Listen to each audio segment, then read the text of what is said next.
Bonjour à toutes et à tous, c'est Guiton Tradox, j'espère que vous allez bien et bienvenue pour cette avant-bourse de la semaine du 10 janvier 2022. Donc cette vidéo dans laquelle je vais vous présenter différents actifs que je trade quotidiennement, à savoir le DAX, le Dow Jones et le Nasdaq. Et on va voir un petit peu ensemble quelle est ma perspective, quelle est ma vision pour cette semaine à venir. Donc avant de commencer, je vous invite à mettre un gros pouce en l'air si cette vidéo vous plaît, si ce format vous intéresse, à me dire en commentaire si vous avez un indice ou bien alors un actif tout simplement, que ce soit une crypto, une action, peu importe, que vous aimeriez que j'analyse et je le ferai dans la vidéo de la semaine prochaine sans faute et aussi de vous abonner à la chaîne pour ne rater aucune vidéo à venir. Donc on va commencer avec le point macro. Donc comme vous pouvez le voir à l'écran, j'ai mis les différentes annonces importantes de la semaine à venir. Lundi ça va être très calme, on est férié au Japon, c'est une journée des personnes âgées, donc le Seijin Shiki. Et en plus de ça, il n'y a pas d'autres annonces sur la journée. Mardi, férié au Maroc, la journée de l'indépendance, avec quelques annonces dans la journée, notamment le discours de Lagarde, la présidente de la BCE, à 11h20, et les discours US à 16h de Powell, le président de la Fed, pardon, et à 18h les perspectives de l'énergie à court terme, ce qui peut quand même être intéressant étant donné qu'en ce moment on a quand même pas mal de mouvements sur les marchés dus aux énergies, que ce soit le pétrole ou le gaz naturel. Donc je pense que cette annonce à 18h peut être très intéressante pour les prochains mouvements à court terme. Pour le reste de la semaine, donc mercredi, jeudi, vendredi, un petit peu d'annonces tous les jours au niveau des US et vendredi encore un discours de Christine Lagarde, la présidente de la BCE. Donc une semaine relativement légère au niveau de la macroéconomie, mais en annonce très importante, il y aura ce mardi 11 janvier à 18h les perspectives à l'énergie qui risquent d'être très importantes étant donné le contexte actuel à ce sujet. On commence l'analyse avec le DAX et je l'ai mis en unité de temps 4 heures. Donc chaque bougie représente 4 heures de temps de marché. Donc comme on peut le voir par rapport au plan qui avait été fait la semaine passée, donc le plan du 3 janvier, bien il a fait un petit peu les deux plans qui avaient été annoncés dans la vidéo. Donc si vous n'avez pas vu la vidéo, je vous invite à la regarder vite fait, elle est en description. Et comme vous pouvez le voir, il y avait la zone rouge qui avait été tracée. Au-dessus, on était plutôt acheteur, c'est ce qu'il a fait. Ensuite, il est repassé en dessous, il a oscillé entre les deux zones H4. Et là, sur la fin de semaine, il a cassé la zone verte, donc la zone des 16 000, et il a commencé une petite bougie rouge. Donc à voir comment ça va s'ouvrir aujourd'hui, étant donné que là on est dimanche, le marché est fermé. On va voir un petit peu comment ça ouvre à minuit demain matin. Et si ça pullback ici à la vente, donc ce serait un mouvement assez intéressant, étant donné qu'on a une hausse, ensuite on descend, on corrige, on corrige, on corrige. Donc la hausse, je parle de ce mouvement ici. Donc ce serait une petite correction de ce mouvement haussier. En plus de ça, on aurait un début d'épaule, tête-épaule en formation. On aurait une épaule ici, la tête, on peut peut-être avoir l'épaule droite ici. Tout ça nous dit que si ça se valide et qu'on passe sous la zone des 800, eh bien on aura un TP assez bas aux alentours des 600. Donc ça fait quand même un beau mouvement pour le DAX. À voir un petit peu comment ça s'agence au niveau de cette semaine, mais mon plan sur le DAX, ce serait ça. Concrètement, si le marché pull back ici sur les 16 000 et va chercher les 800 pour moi c'est un très bon point d'achat. On peut voir notamment ici sur la gauche que les points de résistance ont été très efficaces. Mais par contre, si la zone des 800 lâche et qu'on pull back dessus à la vente, ou bien alors sur cassure selon le contexte de cassure, eh bien je pense que les 600 au niveau des pivots mensuels en plus, donc ça fait un double niveau, vont être très intéressants pour trouver un point d'achat. Surtout qu'on a juste en dessous l'oblique, donc ça fait quand même pas mal de choses qui fait que entre 500 et 600, on risque d'avoir une belle zone de rebond. Et en plus, si je trace un Fibonacci ici de bas en haut, voilà, on est aux alentours des 50-60% de Fibo, donc cette zone-là risque d'être très intéressante pour un pullback à l'achat.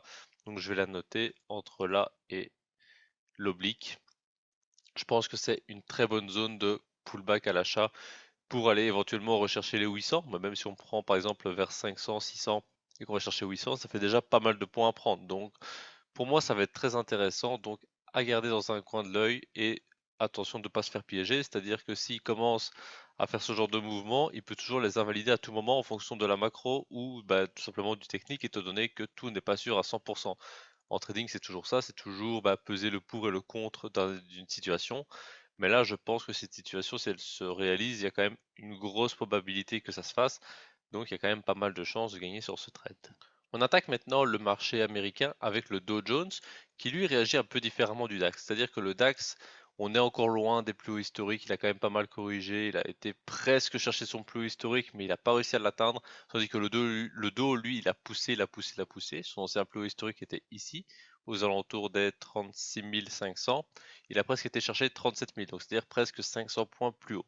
Donc le problème principal, moi je dis problème entre guillemets, avec le Dow Jones, c'est qu'il est quand même relativement haussier. On a quand même de beaux mouvements, comme on peut le voir ici entre fin décembre et début janvier, il y a quand même une hausse de près de 2000 points, ce qui est quand même assez conséquent. Ça représente presque 10% de l'indice.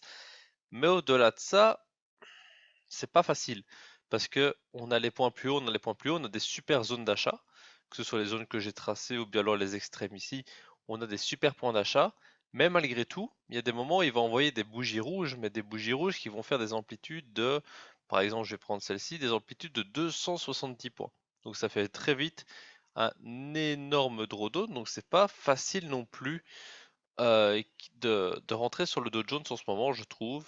L'idéal, selon moi, ce serait d'attendre les super bons points d'achat ou les super bons points de vente, c'est-à-dire vraiment les points les plus sûrs, pas commencer à trader au milieu de deux zones et de se dire, bah c'est bon, au pire je ferai une pyramide ou quelque chose comme ça. Non, ça marchera pas spécialement sur le Dow Jones en ce moment, il risque de vous piéger.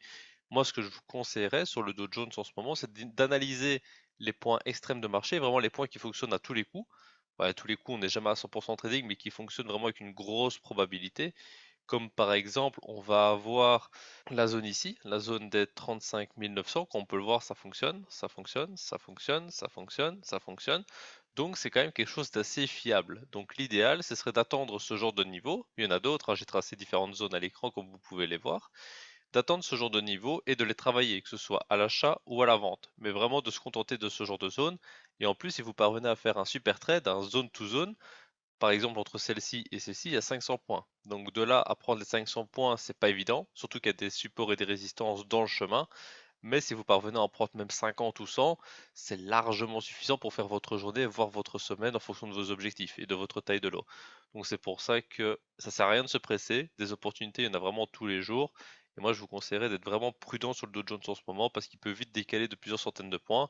Et si vous n'avez pas mis de stop, eh bien c'est vite la cata. C'est-à-dire que si vous avez acheté par exemple l'ancien plus haut historique ici, qui était un super point d'achat, d'ailleurs ici le, le 5 janvier. Mais si vous l'avez pris et que vous l'avez gardé en mode ça va casser le plus haut historique et que vous avez ignoré l'espèce de double top et vous avez pris la bougie rouge sans stop loss, eh bien vous avez potentiellement un drawdown de plusieurs centaines de points. Donc c'est pour ça que on peut vite gagner beaucoup de points sur le Dow Jones en ce moment. Il y a vraiment de belles opportunités. Mais en général, quand il y a des belles opportunités, il y a aussi moyen de perdre pas mal d'argent. Donc c'est pour ça que je vous conseillerais de rester bien prudent, d'attendre les bons niveaux et en un trade ou deux, vous allez faire votre semaine, voire votre mois. Donc ça va être plutôt facile, mais il va falloir travailler la patience pour arriver à ce résultat. On va terminer avec le Nasdaq qui lui, bah, il est très clair pour l'instant. On est dans un range qu'on ne peut pas rater. On ne peut pas le louper le range. On a la borne haute au niveau des 16 400. On a la borne basse à 15 500. Ça fait presque 1000 points de range. C'est vraiment très grand. Mais comme on peut le voir, je vais tracer comme ceci. Voilà. Entre les deux bornes grises, le marché y passe plus de 90% de son temps. Donc c'est quand même une zone qui est vraiment très puissante. On ne peut pas l'ignorer. Franchement, ce range, il est très puissant. S'il le casse à la baisse ou à la hausse, on risque d'avoir un gros décalage du marché. Mais le piège à éviter absolument dans ce genre de contexte, c'est une fausse cassure réintégration. Parce que ça peut faire très mal. Je vais vous faire une petite bulle ici. Donc, comment est-ce qu'on peut éviter ce genre de piège? Eh bien, tout simplement en ne l'anticipant pas. C'est-à-dire que si vous prenez sur la cassure, vous pouvez vite sécuriser votre trade, c'est pas un problème. Mais vous avez toujours ce niveau-là qui va vous embêter. Ensuite, s'il recasse en haut, il y aura ces niveaux-là qui vont vous embêter. On peut même tracer, si on le désire, une oblique envers ces différents points. Et on peut se dire qu'il faut casser l'oblique plus tous les points hauts afin de vraiment prendre un sens haussier. Pour la partie basse, comment est-ce qu'on peut éviter un piège?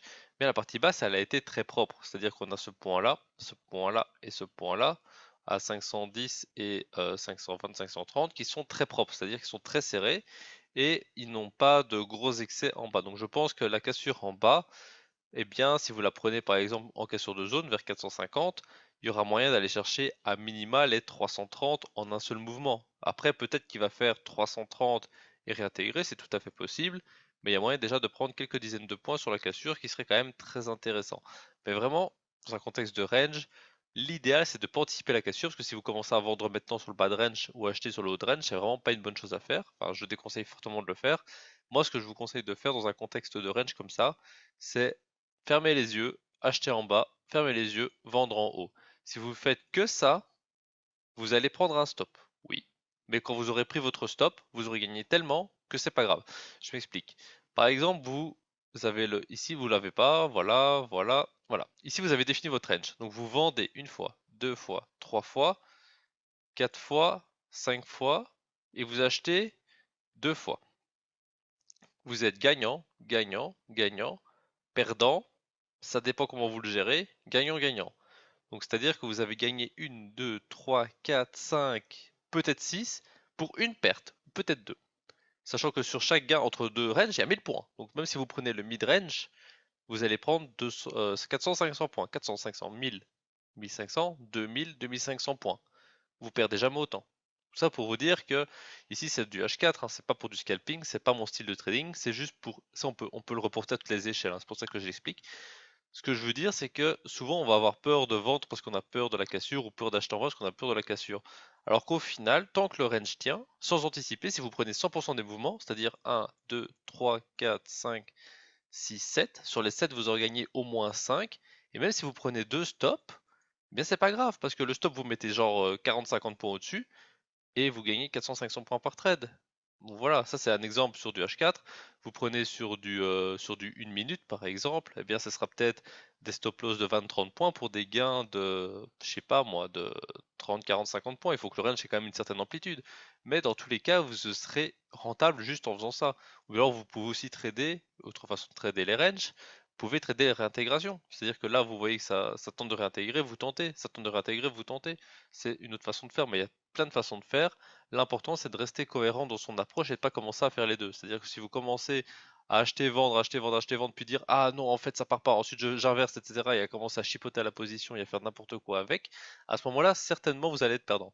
Par contre, si vous faites juste du trading systématique sur ce genre de contexte sans psychologie, c'est-à-dire je vends le haut de range, j'achète le bas de range tel que je l'ai vu, il faut qu'il y ait une certaine amplitude, vous prenez genre quart ou mid range en TP, vous pouvez pas être perdant sur les marchés, juste en faisant ça. Donc c'est pour ça que moi je vous conseille d'y aller en mode tranquille et de vraiment trader comme ça. Quand vous avez un gros range, ici en H4, eh bien c'est du pain béni. Franchement, c'est très compliqué de perdre ce genre de contexte, à moins de commencer à travailler entre les deux, à moins de ne pas le voir. Mais alors si vous ne le voyez pas, c'est que l'analyse était mauvaise et donc il y a d'autres choses à améliorer à ce niveau-là. Et d'ailleurs, si vous pensez que votre trading a besoin d'amélioration, moi j'ai toujours la formation au scalping qui est là pour vous aider. Et en plus de ça, je propose du coaching individuel. Donc ce sont des sessions d'une heure où c'est entre vous et moi, c'est-à-dire à deux personnes, moi et vous, en partage d'écran, et dans laquelle je vais vraiment analyser à fond votre façon de trader, analyser votre façon d'analyser, d'approcher les marchés, d'aborder les marchés. Et eh bien, en une heure, vous allez faire une progression vraiment phénoménale. Parce que voilà, en trading, il y a moyen de s'en sortir tout seul, il y a moyen d'apprendre tout seul, c'est vraiment pas un problème, mais ça demande beaucoup de temps, d'énergie et de finances. C'est le problème, c'est que ça commence à prendre des finances. Tandis qu'avec un coaching, bah voilà, il faut le payer, mais à la fin de la session, vous avez appris plus que si vous aviez travaillé seul pendant 3 mois. Donc c'est quand même un gros gain de temps qui peut être vachement rapidement rentabilisé. Donc voilà, ça c'était mon conseil du jour. J'ai terminé pour mon plan de la semaine. Donc là, on a fait une analyse très complète du DAX, du DO et du Nasdaq. Normalement, vous avez toutes les clés en main pour réussir cette semaine sur les indices. N'hésitez pas à m'envoyer un message avec vos performances, si vous avez réussi à prendre des trades que je conseille, etc. Et à me dire si vous avez réussi à bien les gérer. Et comme ça, on verra un petit peu ensemble s'il y a moyen d'améliorer un petit peu votre façon de faire afin d'optimiser les gains. Et moi, je vous retrouve très bientôt pour la prochaine vidéo, dimanche prochain pour la prochaine analyse. N'hésitez pas à me dire en commentaire si vous avez un actif que vous désirez que j'analyse. Et en tout cas, je vous souhaite à tous d'excellents trades. Bonne fin de dimanche.